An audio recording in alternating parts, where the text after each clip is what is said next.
and you really the new frequency and container of having it all. I think there's such an expansion of energy when we witness somebody who's able to step into that place that you describe. I would love to know about some of the individuals that you have helped them overcome whatever issues they have, and then they step into their ability to have it all. Yes. Oh my gosh, there's so many, but I can think about a couple in particular. There's a beautiful lady who has been a single mom for several years, and the divorce was very difficult on her financially, with 4 kids of her own.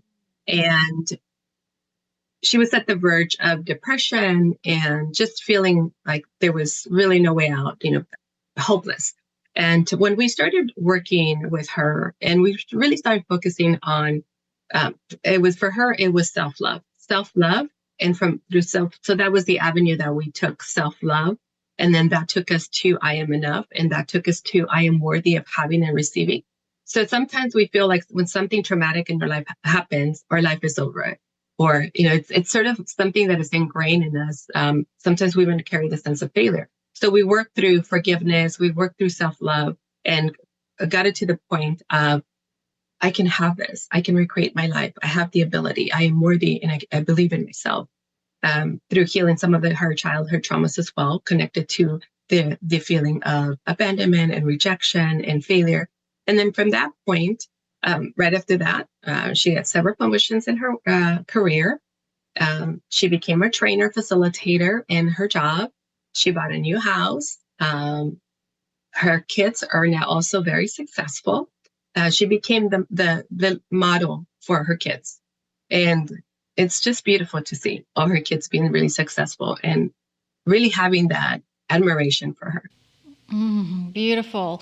So many that are on the spiritual path have had lifetimes of being a shaman and being on their own and excluded. And we are in this awakening now where we're in new energies and those things don't apply, and we can find our beloved partner. We don't have to be single and doing this work on our own. But I've noticed that often in the spiritual community, it can be difficult for others to find another partner. And sometimes there's been partners where you've come together and you thought this was the one, and then it's been a very traumatic breakup. So what is your advice, and how would you help those who are having relationship struggles in finding their soulmate or their beloved or someone that's matching their vibration on the spiritual path?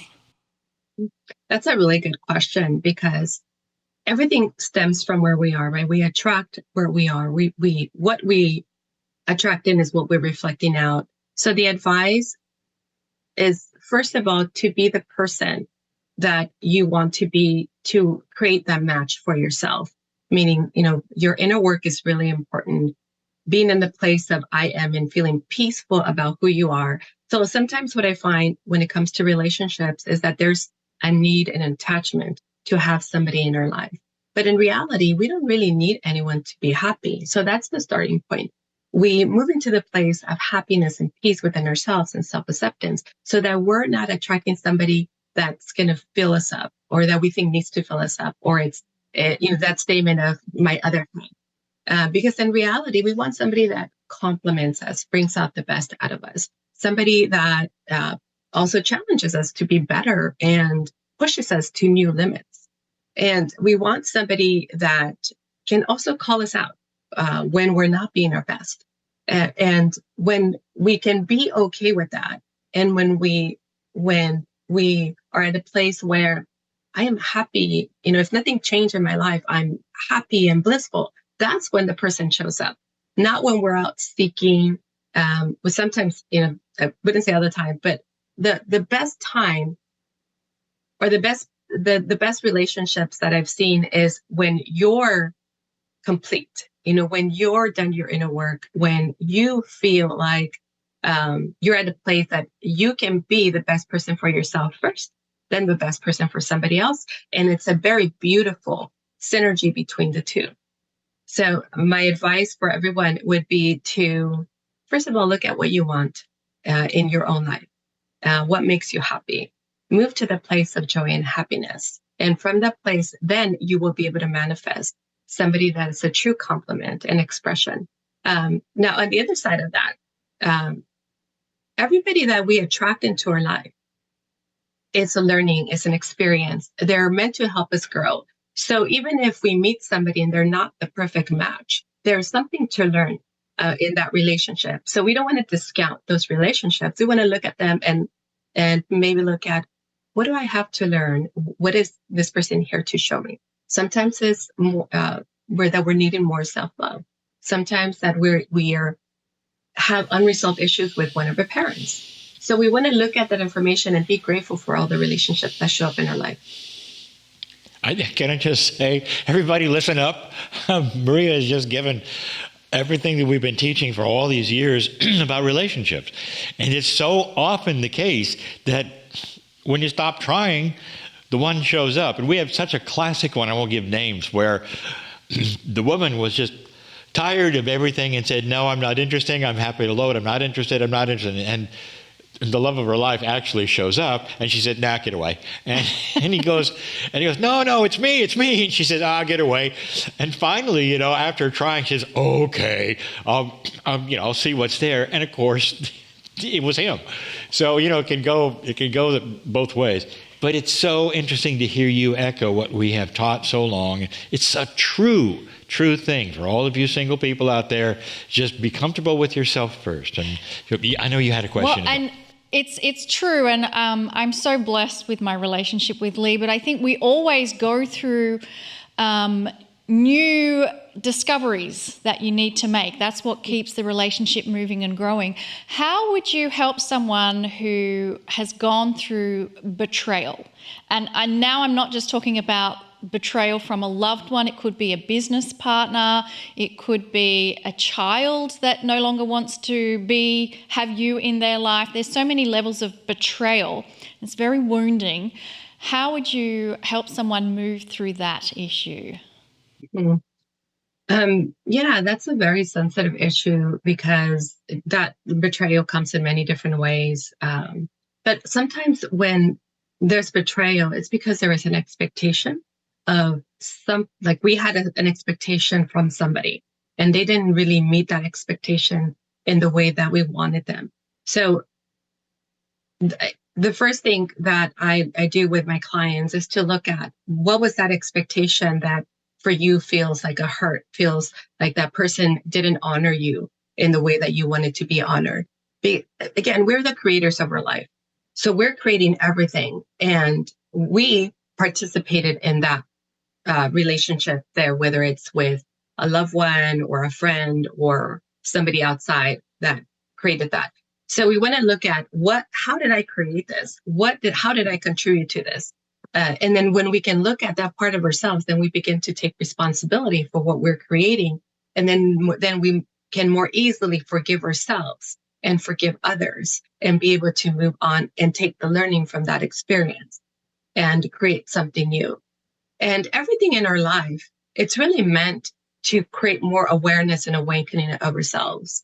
The statement of it only makes you stronger, meaning that it moves you more into your power when you realize that you're participating in that. You're not a victim to that.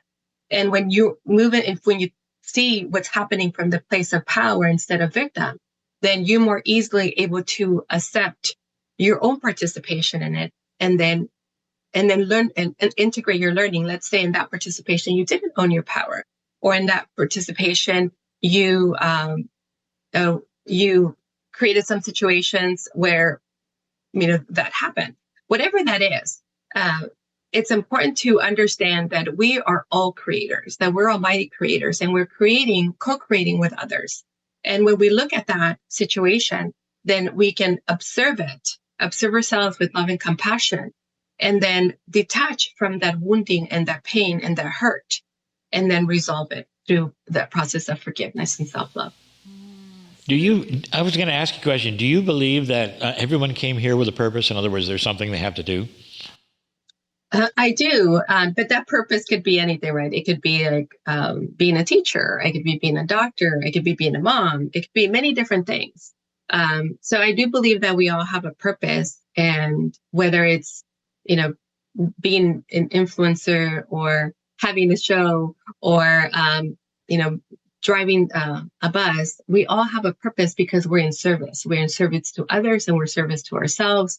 And, that purpose also helps us um, do what we came here to do, whether it's bring joy to somebody else or facilitate for others or contribute to others and in different ways. Thank you. That's a great answer. We teach, and I've had people come to me and say, what's my life's purpose? I can't tell you how many times I hear that. What's my life's purpose? What am I here for?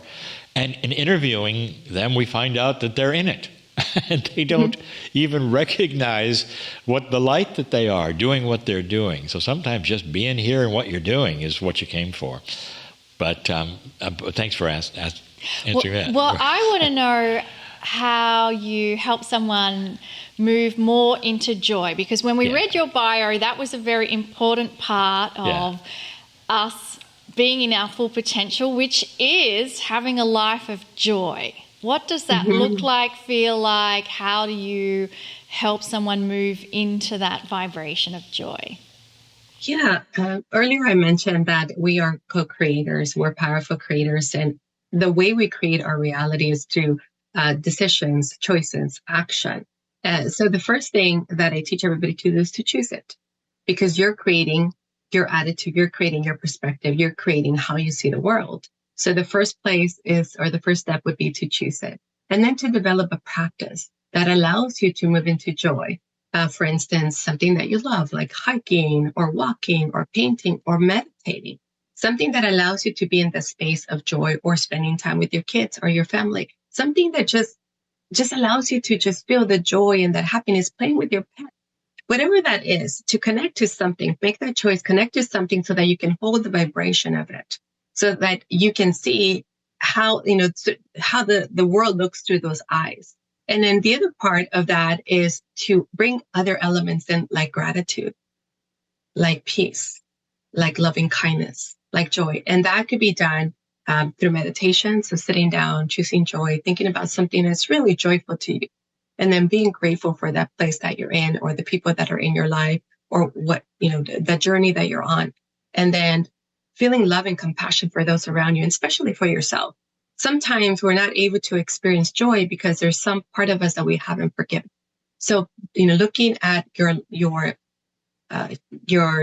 life and looking at events in your life or parts of your life, especially your childhood, to see if there's any part of you that needs to be integrated, inviting that little part of you to be in that space of joy, you welcoming that part of you with open arms, compassion and loving kindness, and complete and total acceptance, and allowing that part of you to fully express themselves, the wonder within them, and then integrating that part when you've allowed them to fully be in that place. So it's a beautiful practice.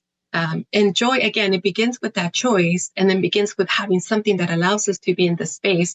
And then from that space, looking at what else can I heal and what else can I bring into the space of joy, whether it's, again, your childhood, whether it's other events in your life, whatever you're holding in your field that is creating judgment, that's creating criticism, that is creating self-sabotage or self-punishment, or it's creating self-hatred or self-loathing. So we want to balance those out with happiness, joy, forgiveness, and then allow your heart to be filled with unconditional love, and then allow that to overflow to all those areas of your life, and even people in your life that that either are pulling away from you, meaning that they're not in your same alignment, or maybe creating resistance with you, or people that you really want in your life. Just creating the space for more of that.